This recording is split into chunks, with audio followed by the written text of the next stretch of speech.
नमस्कार दोस्तों, आप सभी का एक बार फिर से हमारे चैनल पर स्वागत है।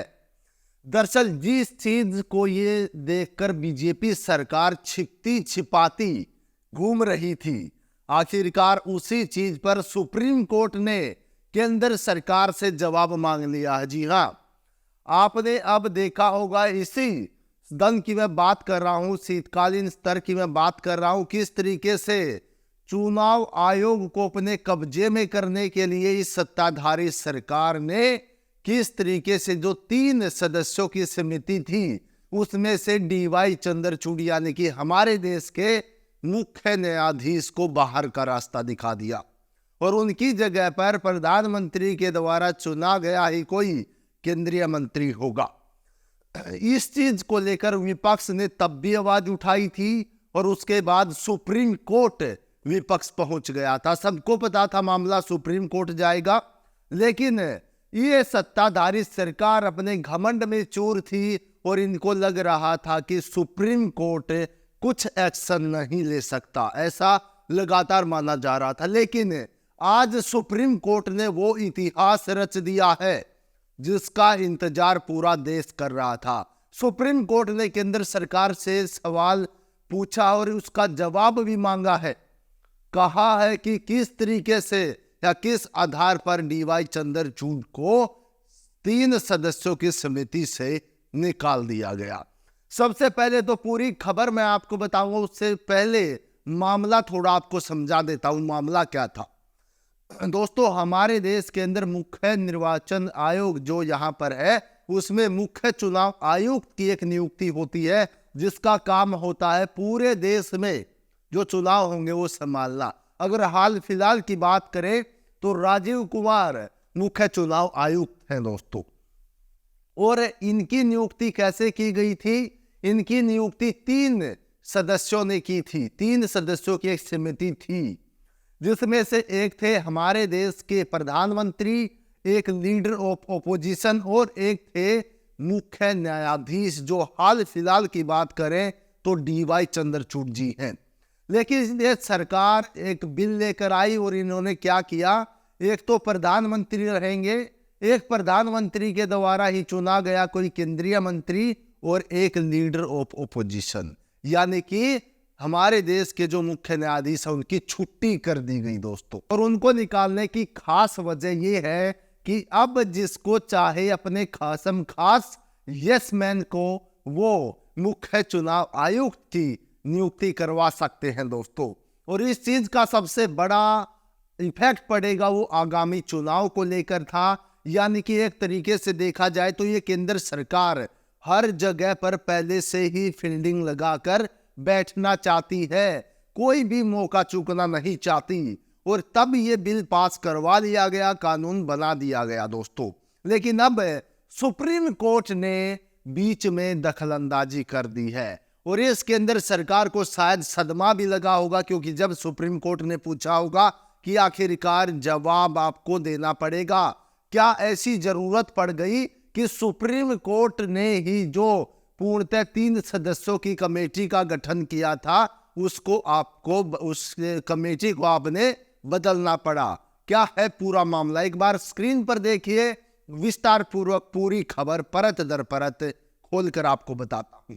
देखिए, दरअसल कांग्रेस नेता जया ठाकुर और अन्य लोगों के द्वारा दायर याचिका में मुख्य चुनाव आयुक्त और अन्य चुनाव आयुक्तों के जो अधिनियम 2023 पर सवाल उठाया गया है, उन्होंने इसे संविधान का उल्लंघन बताया है। साथ ही यह भी दावा किया गया कि इससे स्वतंत्र और निष्पक्ष चुनाव पर सवाल भी बहुत सारे खड़े होते हैं। वरिष्ठ वकील विकास सिंह ने कहा कि यह कानून संविधान पीठ के उस फैसले का भी उल्लंघन करता है जिसमें कहा गया था कि सीईसी और ईसी का चयन प्रधानमंत्री की अध्यक्षता वाली एक उच्च स्तरीय समिति द्वारा किया जाएगा और इसमें सीजीआई और लोकसभा के नेता प्रतिपक्ष भी शामिल होंगे। यानी कि एक तरीके से जो पहले से सब चीजें देखकर बनाया गया था, यहां तक कि जो बीजेपी के पितामह कहे जाते हैं, यानी कि जिन्होंने अपने खून से बीजेपी पार्टी को सींचा है, लाल कृष्ण आडवाणी जी, उन्होंने भी यही कहा था कि इस समिति के अंदर हमारे देश की जो मुख्य न्यायाधीश है वो होने चाहिए ताकि निष्पक्षता बनी रहे। लेकिन ऐसा क्या हुआ कि 2024 के चुनाव को देखते हुए इतना बड़ा बिल लेकर आया गया और झट से डीवाई चंद्रचूड़ या मुख्य न्यायाधीश को इस समिति से बाहर कर दिया गया। यानी कि एक तरह से पूरा का पूरा माहौल बना दिया गया कि चुनाव आयोग अब देखा जाए तो पूर्णतः इस तानाशाही सरकार इस केंद्र सरकार के हाथों में है। दोस्तों, सुप्रीम कोर्ट ने क्या कहा है वो भी आप देखिए एक बार। दरअसल मुख्य चुनाव आयुक्त और चुनाव आयुक्तों की नियुक्ति एक उच्च स्तरीय समिति द्वारा करने के प्रावधान वाले कानून की वैधता को चुनौती देने वाली याचिका पर सुप्रीम कोर्ट ने केंद्र सरकार से जवाब मांगा है। इस समिति में भारत के मुख्य न्यायाधीश शामिल नहीं है। हालांकि कोर्ट ने कानून पर रोक लगाने से इनकार भी किया है। इस मामले पर जो अब अप्रैल में सुनवाई की जाएगी। जी हाँ दोस्तों, सबसे बड़ी अपडेट ये है, यानी कि ठीक चुनाव से पहले इस पर सुनवाई होगी और चुनाव से पहले इस पर सुनवाई होगी तो मोदी सरकार बुरे तरीके से घबरा भी गई है।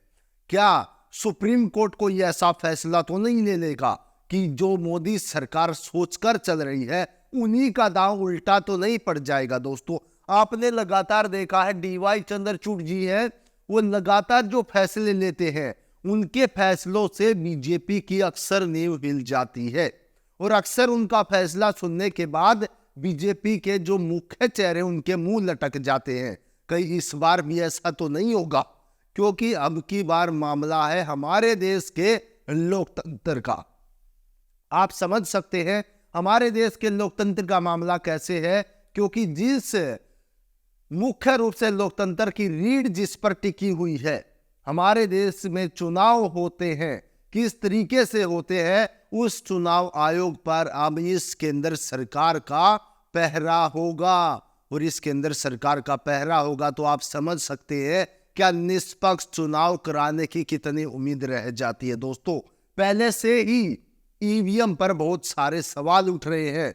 लगातार जो वकील है, वरिष्ठ वकील जो लगातार जंतर मंतर से लेकर तमाम जो पटियाला हाउस कोर्ट की तरफ भी लगातार धरना प्रदर्शन उनका चल रहा है, ऐसे माहौल में इस तरह का बिल लाना और उस पर मुहर लगकर पास होकर कानून बन जाना बहुत सारे सवाल खड़े करता है। दोस्तों, आपकी इसके बारे में राय क्या है? कमेंट बॉक्स में हमें जरूर बताइएगा और हम आपके लिए हर एक को बड़ी खबर लेकर आएंगे जो शायद आपको कोई भी गोदी टीवी चैनल नहीं दिखाता होगा।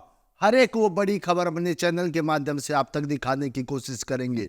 आज की वीडियो में इतना ही। हमारे साथ जुड़ने के लिए चैनल को सब्सक्राइब करें, ज़्यादा से ज़्यादा वीडियो को शेयर करें और अपनी प्रतिक्रिया कमेंट बॉक्स में देना ना भूलें। आज की वीडियो में इतना ही। फिर मिलते हैं किसी बड़ी खबर के साथ। तब तक के लिए जय हिंद।